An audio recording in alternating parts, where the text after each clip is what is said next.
അദ്ധ്യായം 65 അത്വലാഖ് മദീനയിൽ അവതരിച്ചത്. 1 മുതൽ 7 കൂടിയുള്ള വചനങ്ങളിൽ വിവാഹമോചനത്തെപ്പറ്റി പരാമർശിച്ചതുകൊണ്ടാണ് ഈ അദ്ധ്യായത്തിന് ഇപ്രകാരം പേരു നൽകപ്പെട്ടത്. പരമകാരുണികനും കരുണാനിധിയുമായ അല്ലാഹുവിന്റെ നാമത്തിൽ. നബിയെ, നിങ്ങൾ വിശ്വാസികൾ സ്ത്രീകളെ വിവാഹമോചനം ചെയ്യുകയാണെങ്കിൽ അവരെ നിങ്ങൾ അവരുടെ ഇദ്ദാകാലത്തിന് കണക്കാക്കി വിവാഹമോചനം ചെയ്യുകയും ഇദ്ദാകാലം നിങ്ങൾ എണ്ണിക്കണക്കാക്കുകയും ചെയ്യുക. നിങ്ങളുടെ രക്ഷിതാവായ അല്ലാഹുവെ നിങ്ങൾ സൂക്ഷിക്കുകയും ചെയ്യുക. അവരുടെ വീടുകളിൽ നിന്ന് അവരെ നിങ്ങൾ പുറത്താക്കരുത്. അവർ പുറത്തു പോകുകയും ചെയ്യരുത്, പ്രത്യക്ഷമായ വല്ല നീചവൃത്തിയും അവർ ചെയ്യുകയാണെങ്കിലല്ലാതെ. അവ അല്ലാഹുവിന്റെ നിയമപരിധികളാകുന്നു. അല്ലാഹുവിന്റെ നിയമപരിധികളെ വല്ലവനും അതിലംഘിക്കുന്ന പക്ഷം അവൻ അവനോട് തന്നെ അന്യായം ചെയ്തിരിക്കുന്നു. അതിനുശേഷം അല്ലാഹു പുതുതായി വല്ല കാര്യവും കൊണ്ടുവന്നേക്കുമോ എന്ന് നിനക്ക് അറിയില്ല.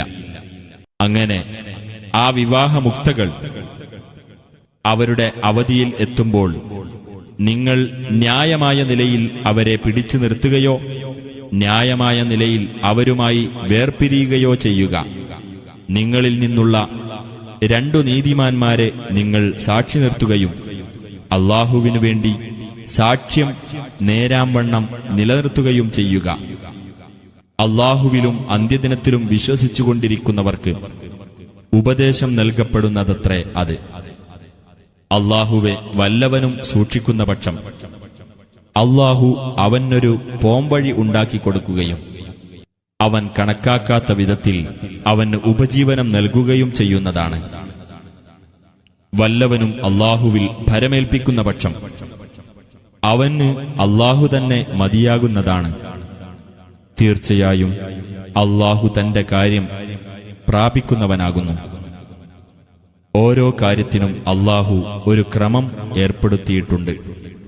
നിങ്ങളുടെ സ്ത്രീകളിൽ നിന്നും ആർത്തവത്തെ സംബന്ധിച്ച് നിരാശപ്പെട്ടിട്ടുള്ളവരെ സംബന്ധിച്ചിടത്തോളം നിങ്ങൾ അവരുടെ ഇദ്ദയുടെ കാര്യത്തിൽ സംശയത്തിലാണെങ്കിൽ അത് 3 മാസമാകുന്നു.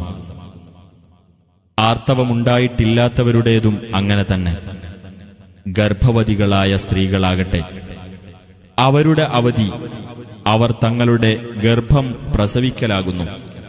വല്ലവനും അല്ലാഹുവെ സൂക്ഷിക്കുന്ന പക്ഷം അവന് അവന്റെ കാര്യത്തിൽ അല്ലാഹു എളുപ്പമുണ്ടാക്കി കൊടുക്കുന്നതാണ്. അത് അല്ലാഹുവിന്റെ കൽപ്പനയാകുന്നു. അവനത് നിങ്ങൾക്ക് അവതരിപ്പിച്ചു തന്നിരിക്കുന്നു. വല്ലവനും അല്ലാഹുവെ സൂക്ഷിക്കുന്ന പക്ഷം അവന്റെ തിന്മകളെ അവൻ മായ്ച്ചു കളയുകയും അവനുള്ള പ്രതിഫലം അവൻ വലുതാക്കി കൊടുക്കുകയും ചെയ്യുന്നതാണ്. നിങ്ങളുടെ കഴിവിൽപ്പെട്ട നിങ്ങൾ താമസിക്കുന്ന സ്ഥലത്ത് നിങ്ങൾ അവരെ താമസിപ്പിക്കണം. അവർക്ക് ഞെരുക്കമുണ്ടാക്കാൻ വേണ്ടി നിങ്ങൾ അവരെ ദ്രോഹിക്കരുത്.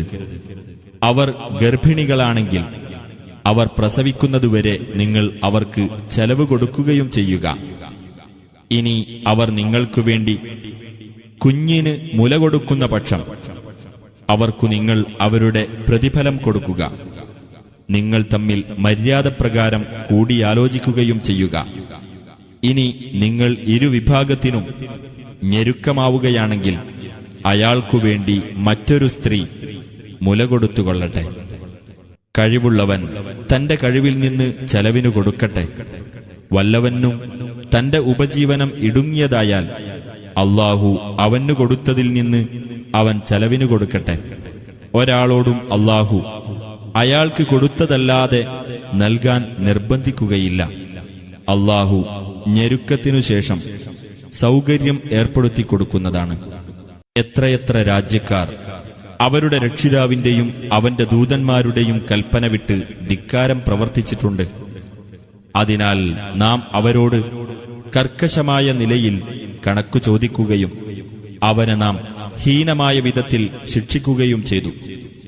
അങ്ങനെ അവർ അവരുടെ നിലപാടിന്റെ ദുഷ്ഫലം ആസ്വദിച്ചു. അവരുടെ നിലപാടിന്റെ പര്യവസാനം നഷ്ടം തന്നെയായിരുന്നു. അല്ലാഹു അവർക്ക് കഠിനമായ ശിക്ഷ ഒരുക്കി വച്ചിരിക്കുന്നു. അതിനാൽ സത്യവിശ്വാസികളായ ബുദ്ധിമാന്മാരെ, നിങ്ങൾ അല്ലാഹുവെ സൂക്ഷിക്കുക. തീർച്ചയായും അല്ലാഹു നിങ്ങൾക്ക് ഒരു ഉത്ബോധകനെ ഇറക്കിത്തന്നിരിക്കുന്നു, അഥവാ അല്ലാഹുവിന്റെ വ്യക്തമായ ദൃഷ്ടാന്തങ്ങൾ നിങ്ങൾക്ക് ഓതിക്കേൾപ്പിച്ചു തരുന്ന ഒരു ദൂതനെ. വിശ്വസിക്കുകയും സൽക്കർമ്മങ്ങൾ പ്രവർത്തിക്കുകയും ചെയ്തവരെ അന്ധകാരങ്ങളിൽ നിന്ന് പ്രകാശത്തിലേക്ക് ആനയിക്കുവാൻ വേണ്ടി. വല്ലവനും അല്ലാഹുവിൽ വിശ്വസിക്കുകയും സൽക്കർമ്മം പ്രവർത്തിക്കുകയും ചെയ്യുന്ന പക്ഷം താഴ്ഭാഗത്തുകൂടി അരുവികൾ ഒഴുകുന്ന സ്വർഗത്തോപ്പുകളിൽ അവനെ പ്രവേശിപ്പിക്കുന്നതാണ്. അവർ അതിൽ നിത്യവാസികളായിരിക്കും. അങ്ങനെയുള്ളവന് അല്ലാഹു ഉപജീവനം മെച്ചപ്പെടുത്തിയിരിക്കുന്നു. അല്ലാഹുവാകുന്നു 7 ആകാശങ്ങളും ഭൂമിയിൽ നിന്ന് അവയ്ക്ക് തുല്യമായതും സൃഷ്ടിച്ചവൻ. അവയ്ക്കിടയിൽ അവന്റെ കൽപ്പന ഇറങ്ങുന്നു. അല്ലാഹു ഏത് കാര്യത്തിനും കഴിവുള്ളവനാകുന്നു എന്നും ഏതു വസ്തുവേയും ചൂഴ്ന്ന് അറിയുന്നവനായിരിക്കുന്നു എന്നും നിങ്ങൾ മനസ്സിലാക്കുവാൻ വേണ്ടി.